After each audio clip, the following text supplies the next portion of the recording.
Good morning, good morning, good morning, everybody. I know I didn't do a daily break yesterday, but my computer was on a fritz, and you can't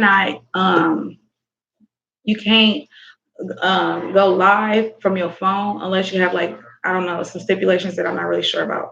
But anyway, I'm here today, so let's see. Mm, mm, mm, mm, mm. Okay, so we're gonna do the daily bread and a reflection question, and then I will come back at 8 to talk about something, but y'all know I don't know what I'm gonna talk about yet. Mm, okay. He calms the storms. But Jesus immediately said to them, take courage. It is I. Don't be afraid. Matthew 14:27.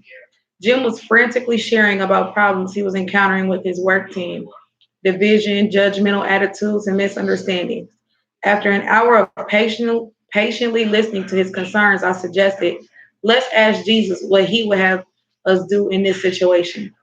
We sat quietly for 5 minutes, then something amazing happened. We both felt God's presence cover us like a blanket. Excuse me.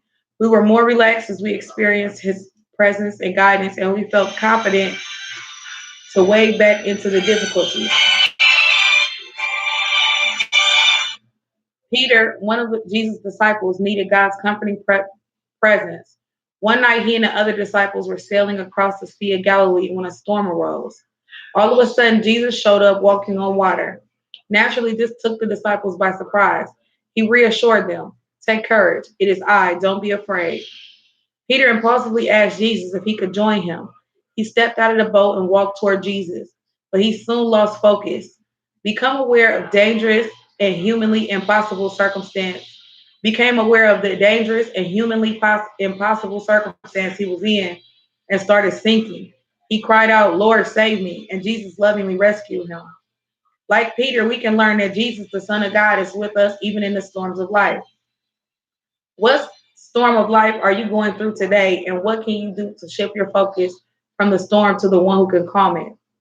So this is so perfect because I just got out of the jail or whatever, and I got this job right, and so I asked the lady, and she was like, "We got to run a background check and everything before we give you your schedule," and I was like, "Well, what what criminal history could stop me from getting a job?" And she was like, "Well, misdemeanors, uh, 3 years. You have to not have a misdemeanor in 3 years and not have a felony in 7 years." And she said, but we've been doing some pushback on that because if you just got some misdemeanors, we won't try to get you in. But usually they've been doing 3 years and 7 years. So I was like, oh my goodness, I just got out of the jail. I got two misdemeanors in my mind. That's what I was thinking. And then I caught myself and I was like, they really can't tell me that I can't work here because of the misdemeanors because I serve God and God will let me be somewhere even though they say I ain't gonna be able to be there. So I just like took a moment and just started praying and just, I was like, well, I had left my social security card and I was like, well, should I go get it? Because I don't want to, go all the way out there and come back if y'all can't hire me. And she was like, no, this is just the stipulation that we say to people sometimes, but 9 times out of 10 we push back if we feel like, you somebody that's gonna work or whatever the case may be.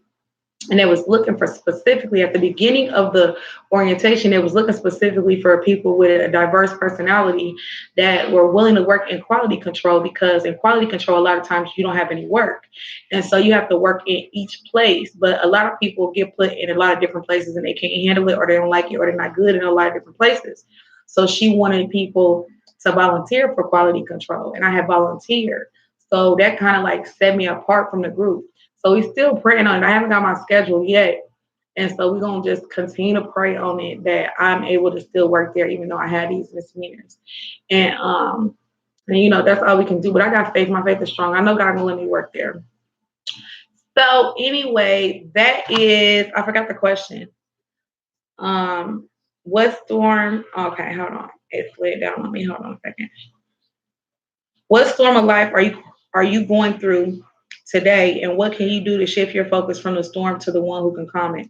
So I just, I told y'all about the storm, and basically what I do to find peace is just reflect on the word. I reflect on the word. I get in my word. I read my Bible. I read different little publications that give me energy, that give me juice, and it seemed like it's something that don't really happen. But in real life, this has worked for me over and over and over again. It has like really like changed my heart, changed my mindset, took away my anxiety, giving me the things in my life that I was asking for, or a better way even. Sometimes God say no so he can say yes in other areas. And so I have total faith that I'll get the job, and that if I don't get the job, he'll give me a better job. So anyway, that's what makes me feel better when I go through my supplication, when I go through my trials and trials and struggles in life. I just focus on the word, and I be delivered. And that's good as it gets. So the prayer for today: Jesus, thank you that you have the power and authority to calm the storms in our life. Help us to trust you. In Jesus' name, amen. So I will be back at 8 o'clock Eastern time.